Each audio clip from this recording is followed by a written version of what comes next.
Hi Luxury Home Show, I'm Gemma, I'm an interior stylist and an artist.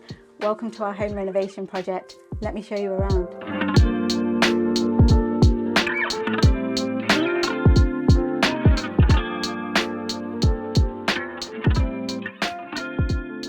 Welcome inside. The first room I'm going to show you is our kitchen. We are 70% through our renovation project, but come on in, I'll show you around. The original kitchen was on the other side of the house. We moved it into here. Originally this was a garage. When we bought the house it had been converted loosely into a living room. It was very, very cold, it wasn't insulated, but when we saw it we thought it gives a great opportunity to vault the ceiling. The ceilings now are about 14 foot at the tallest point. To give it real texture, we've lime washed the whole building, all the ceiling, which was a real pain in the bum. It was a massive job, but my husband, bless him, did a really, really good job on that. The other design element points that were really important to me, apart from being practical, were symmetry. I love symmetry. When I'm creating the space, I want it to feel symmetrical. With the worktop, this is actually a porcelain worktop, which is made in Italy. Marble as well, but I was advised against it with the children. Obviously, with marble it's very beautiful, but it's not practical. This is amazing. It's stain resistant, it's scratch resistant. We've had loads of spillages. Every day there's a spillage and everything's absolutely fine. And then with the company, I worked with them to create a marble floating shelf. That was a really important feature to me. The light fittings in here, these were actually imported from France. So I love those. I love the texture and the brass behind them to tie in with the handles. And this plaster chandelier, I wanted something that was really contemporary but still minimal, so that really fit the bill. We went for a cooker hot tap. This is my favourite thing ever, not having to wait for the kettle to boil. The reason we actually fell in love with this house when we first walked round, it didn't look anything like this at all, was the light. This house was architect designed in 1962 and the same couple had lived here and raised their family until we bought it 15 months ago. So that meant it hadn't been touched, but the light is just absolutely incredible and that just really enhances the texture. So even though it is minimal, it still feels really warm and inviting, hopefully, when people come round.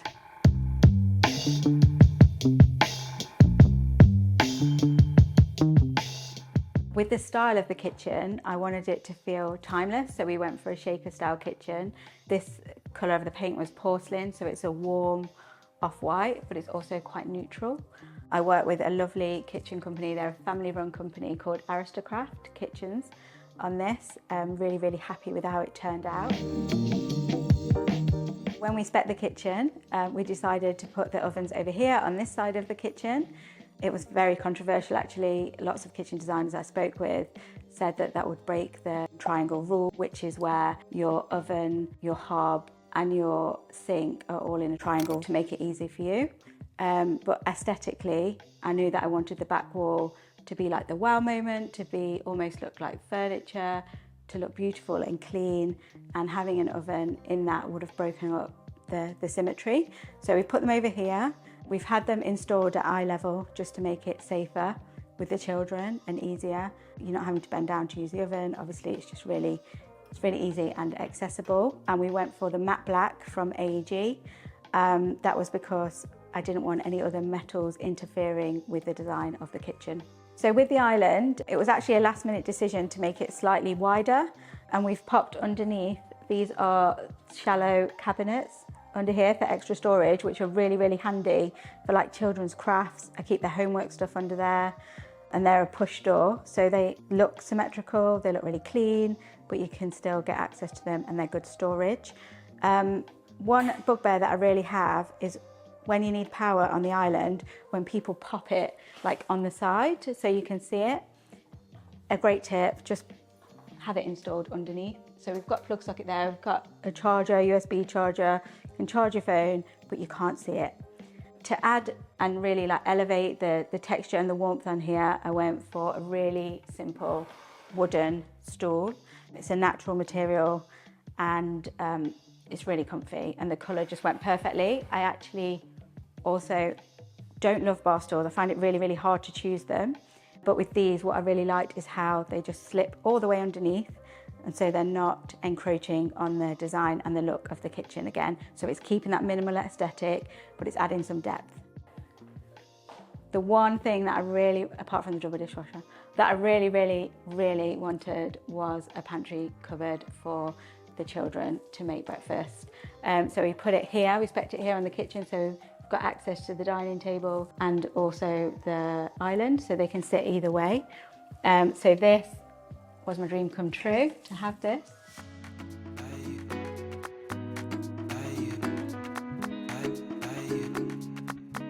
They make their toast in the morning, they get their snacks when they come in from school, they make smoothies.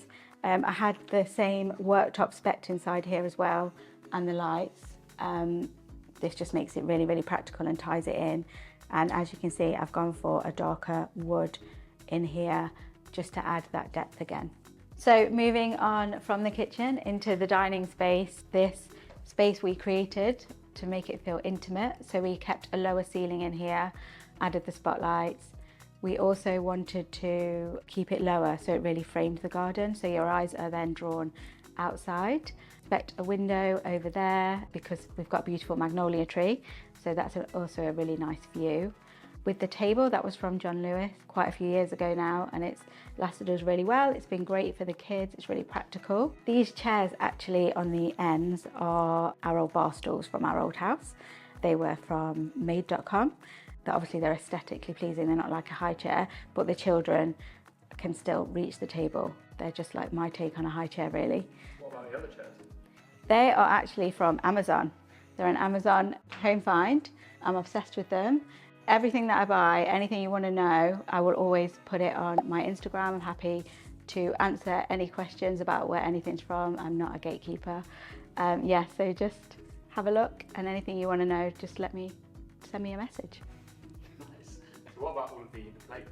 Okay, so I'm a real collector of things and treasures. So I actually got those from a charity shop. This beautiful set of plates and bowls, and they've got the inscription of obviously the ceramicist that had made them. I just thought they were really beautiful.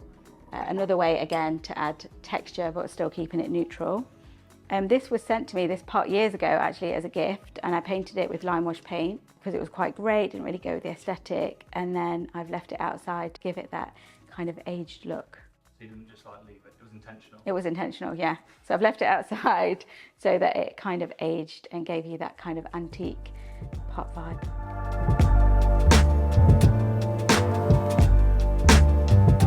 So coming through from the dining space into our main living area, this is actually called partial plan, so it's not completely open plan. So we've still got that separation, but it still feels part of the kitchen space. You'll notice that the tones and the walls in here are really similar shades. That's because I like to keep the flow throughout the whole house. And I've also done that with the flooring. So you'll notice throughout the downstairs of the house, we've got the same floor. It's a quick step floor called Alpha Vinyl. So it's practical and really easy to clean, and it's also waterproof. With the rug, again, I've added some texture and a bit of depth. This rug, a jute rug, was from West Elm. The coffee table is vintage. It was a piece from the 1970s. It's Calcutta marble. We actually restored it. It was covered in a resin, so we've brought that back to life. That again is adding some texture into here. With the chairs, they're also a take on a 1970s design, as is the Burwood table, and they are from a beautiful brand called Six the Residence. So yeah, definitely check them out if you like 1970s inspired furniture. Going on now to the ceiling, you can see this is like an original feature that we've kept. What's with the white paint in the corner? Well, I was about to say for now. So that's me and my husband. He wants to keep the wood. I'm ready to paint it. I feel like we've had it for 15 months now. Is it time? But you can let me know what you think on that. And then going on into obviously the sofa. This is a linen fabric, tying in the linen on the dining chairs. We had this reupholstered and built. I actually designed the shape. Wanted it to feel really square and big so we can all be comfy and sit on here. With the seating as well, we've had the window seat over there. That's great because it leads into the garden, it lets loads of light in. That's everyone's favourite spot actually over there.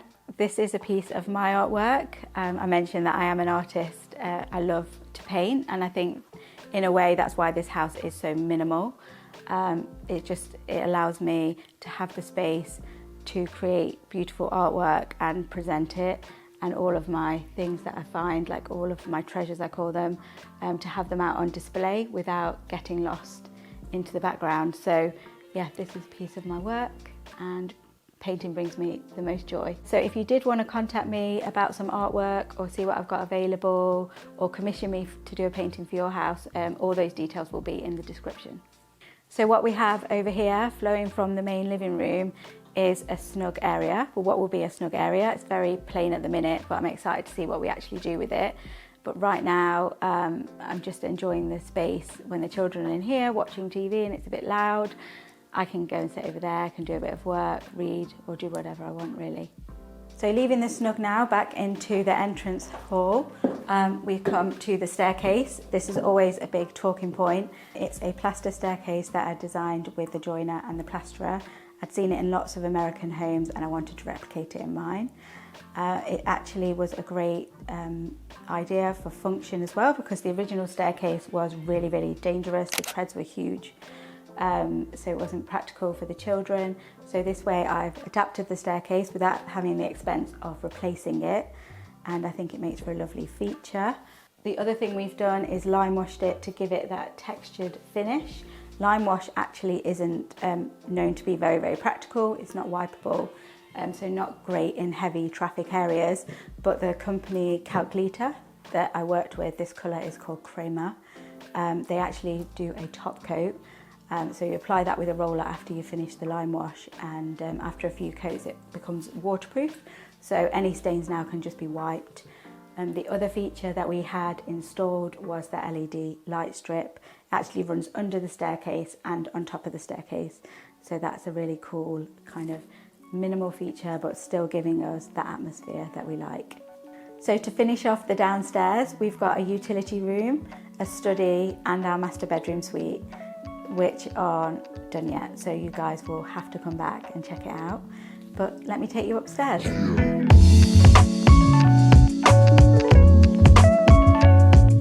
So coming up into the landing space, this was originally the eaves storage.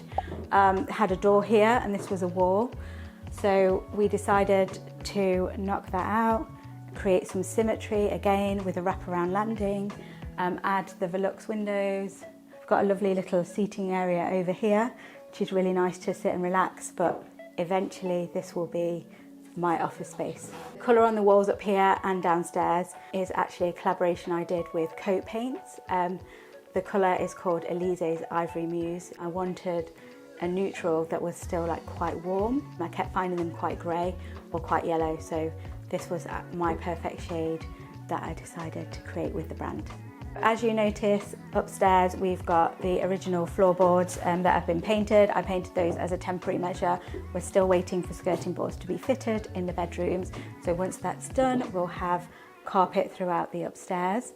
And let me take you into the newly renovated bathroom. This is the main family bathroom. This is actually the one that the children use at the minute. We've gone for a ribbed porcelanosa tile. It's a travertine effect.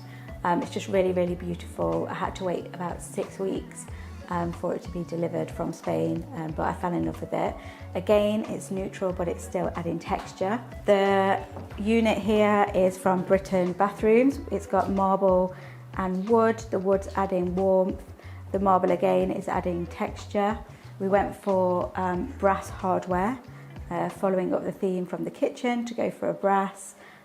Just adds again that warmth in here. With the shower and the glass fittings, this is all from Crosswater.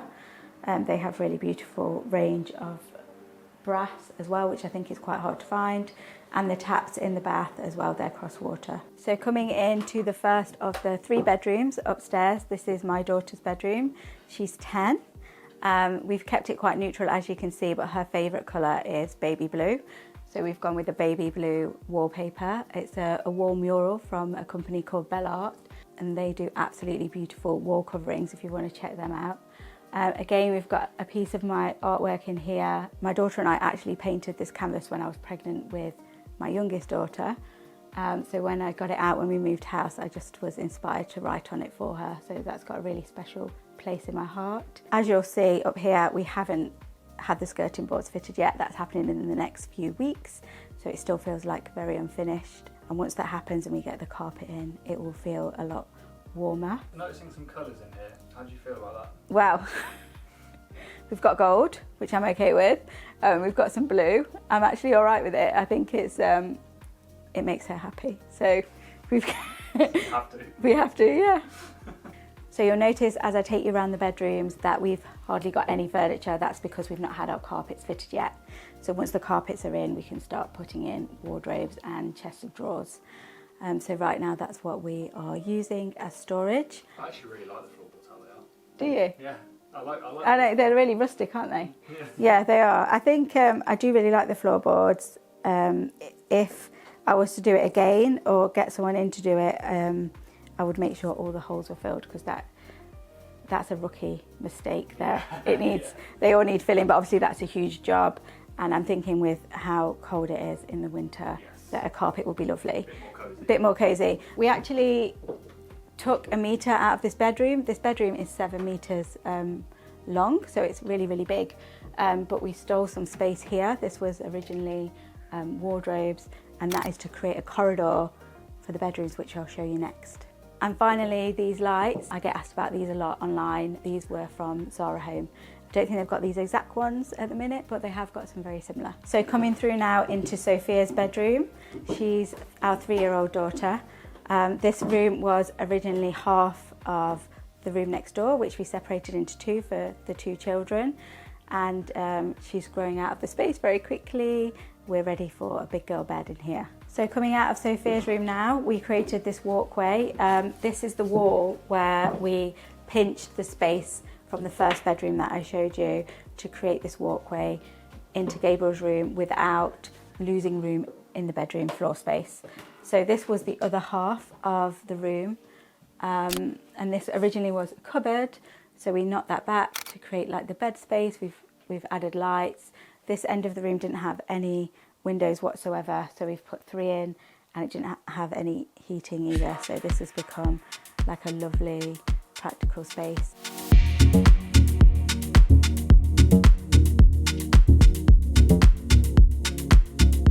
So that's it for the house tour. I hope you've enjoyed. If you want any information at all on interior styling or my artwork, that will all be in the description.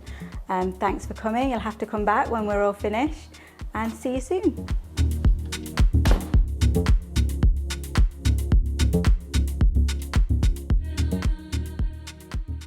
Hi, I'm Richard. And I'm Ed. And we're co-founders of interior design studio Angel O'Donnell. And welcome to our project at 1 Crown Place.